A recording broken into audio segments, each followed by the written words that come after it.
তোমাদেরকে একটা খুব হেলদি স্যালাড বানিয়ে আমি দেখাচ্ছি, বিট গাজরের স্যালাড। তার জন্য এখানে আমি বিটগুলোকে সেদ্ধ করে নিয়ে একটু গোল গোল করে কেটে নিয়েছি, আর নিয়েছি এখানে আলু আর গাজরটা বয়েল করে কেটে নিয়েছি গোল করে। আর এখানে নিয়েছি শসা, আর এখানে বিট নুন আছে, ধনেপাতা, চাট মশলা এগুলো আছে। তো প্রথমে আমি বিটগুলোকে এরকম একটা বোলের মধ্যে দিয়ে দিচ্ছি, সবকিছু মিশিয়ে নেবো একসাথে। এটা কিন্তু খেতে ভীষণ টেস্টি হয়, আর এটা কিন্তু খুব হেলদি। বিকেল বেলায় এটা তোমরা বানিয়ে খেতে পারো। এবার দিচ্ছি এর মধ্যে শসা গুলো।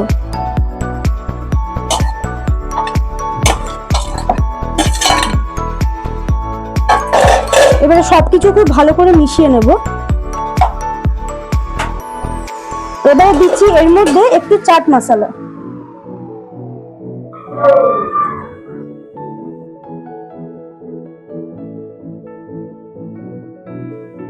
দিচ্ছি একটু গোলমরিচের গুঁড়ো,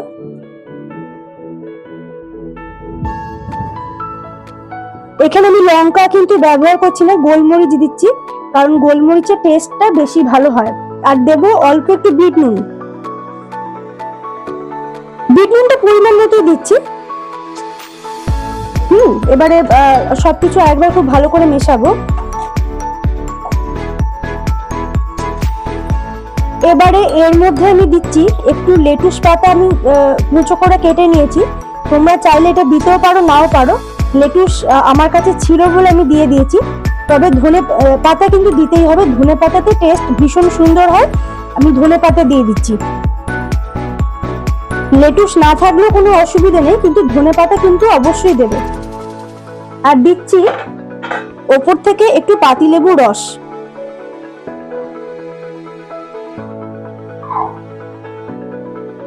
এবারে সবকিছু খুব ভালো করে আরেকবার আমি মিশিয়ে নেব।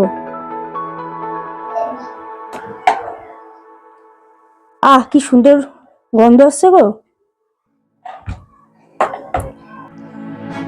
এর মধ্যে আমি এবারে দিচ্ছি কিছু স্লাইস করে কেটে রাখা টমেটো। এটা তোমরা প্রথমেই অ্যাড করতে পারো, আমি একটু লেট করে দিলাম কারণ আমি এটা স্কিপ করে গেছিলাম। টমেটোটা ভালো করে মিশিয়ে দিলাম।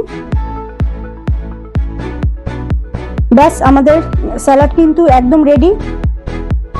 আশা করব এই স্যালাডটাই তোমাদের ভালো লাগবে।